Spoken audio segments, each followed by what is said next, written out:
Começa agora. Se liga na dica. Especialistas da CIL trazendo conhecimento até você.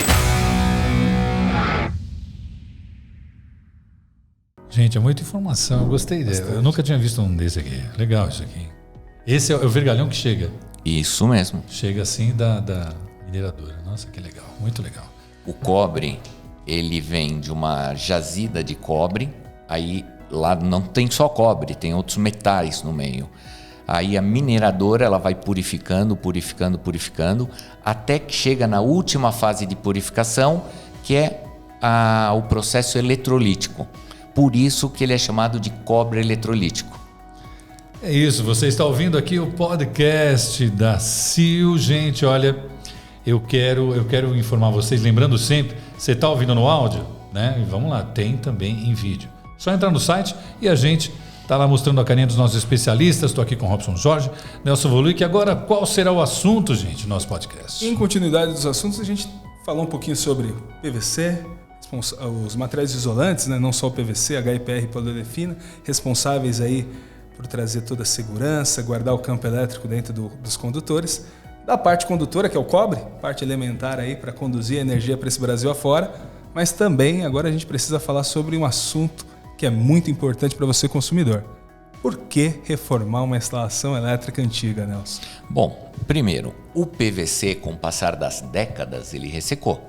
Aquele cabo da década de 70, década de 80, independente da marca, da época, ele ressecou. Por exemplo, a indústria automotiva, na década de 80, começou a fazer painel de carro de PVC, de plástico. São outros compostos de engenharia. Aquele painel, que era de um plástico, ele trincava, ele rachava, década de 80. Naquela época, a indústria automotiva tinha qualidade? Tinha, mas qualidade aceitável naquela época. Os carros hoje têm tanto plástico, até mais que naquela época. Sim, acontece alguma tem. coisa? Não, porque a indústria do plástico evoluiu muito. E no segmento de fios e cabos, é a mesma coisa. Uma dúvida, assim, que sempre... E você falou, né? Instalações antigas é bom trocar. Então, o cabo ressecado é aquele... eu vou mexer numa tomada ali, vou trocar uma tomada. É aquele cabo duro, ressecado. Aquele cabo duro é ressecado ou não? Nem sempre. Sim. Porque ou ali é um cabo... Porque se ele está duro, pode ser que ele seja o fio sólido, que daqui a pouco a gente vai falar sobre ele. Então, uma dúvida que o pessoal... eu fui mexer lá, não, só onde... Entendeu? Porque é antigo, então o pessoal usava outro tipo de... Exatamente. Igual você falou do carro, né? O pessoal usava um outro tipo de fio, outro tipo de cabo naquela época. Hoje a gente usa quase tudo cabo flexível. Então... Mas naquela época, a instalação predial, residencial, era com fio sólido. Então, que por era isso que eu vou... fio de cobre. Porque eu achava que aquele era um fio ressecado, que estava com PVC duro ali e tal. Não. O PVC duro, sim. Que aí, como o PVC ele ressecou, na hora que você vai dobrar, parece que ele está mais duro ainda do que realmente ele era na época. Entendi. E o PVC ressecado, ele gera trincas. Numa parede com umidade, isso vai gerar fuga de elétrons, fuga de corrente. E essa fuga de elétrons, a gente paga na conta de energia. Conta de energia. É que nem um cano furado dentro da parede. Vai ficar pingando aquela gota. Umidade vai... E aquela gota, a gente paga na conta de água.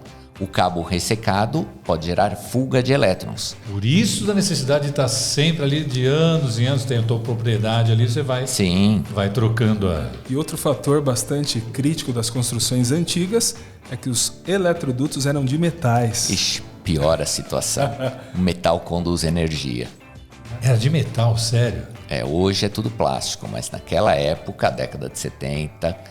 era PVC, era eletroduto metálico e fino. Sim. Então hoje, numa reforma, o eletricista vai falar para o proprietário da instalação: olha, eu não consigo passar os cabos nesse eletroduto, porque ele é muito fino. É estreitinho. Né? Exatamente, tem que reformar, tem que trocar, não tem o que fazer. Nossa Senhora. Então, o PVC ressecado é necessário ser substituído. E o cobre? O cobre, ele envelheceu? Não. Mas ele ficou escuro. Você raspa, tira o óxido e pode refazer a conexão. Mas o cobre de antigamente é fino para os dias de hoje. Mudou muita coisa. Não é interessante. Mudou muita coisa na nossa vida, hein? É. Como eram nossas cozinhas? Então, cozinha antigamente, o que a gente tinha?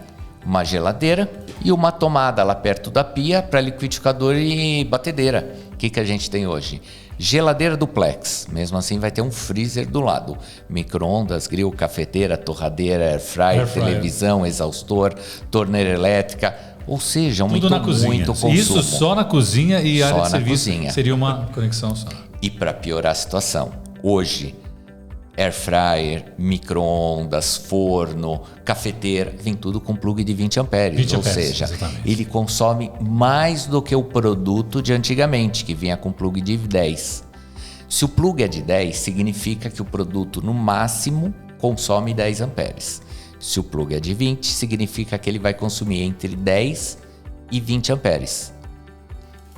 Tá ok? Então, tem que ficar atento. Geralmente, na tabela ele já não vai ser um A, vai ser um B ou até um C, né? Realmente é um produto que vai consumir mais energia. Então, não dá para ligar naquela instalação antiga sem gerar perdas elétricas. Você pode até ligar, mas o cabo, o condutor elétrico, pode ser o fio, se for uma instalação muito antiga, lá dentro da parede ele vai começar a esquentar. E esse aquecimento vai pagar na conta de energia. Por isso que algumas pessoas não entendem por que pagam conta de energia tão alta. Por que elas pagam conta de energia tão alta? Porque existe muita perda elétrica dentro da instalação.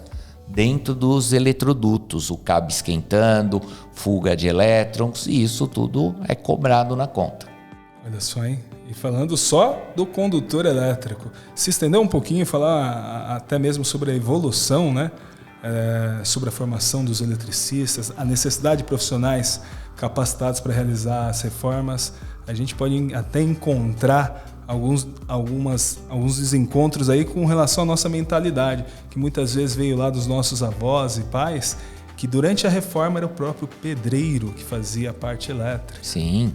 Então muitas construções não estão adequadas do ponto de vista técnico. Então nós temos muitos motivos aí para reformar uma instalação elétrica. Que nem o Robson está falando. Antigamente se fazia um circuito. Então um circuito elétrico que ligava tudo do mesmo circuito. Hoje não.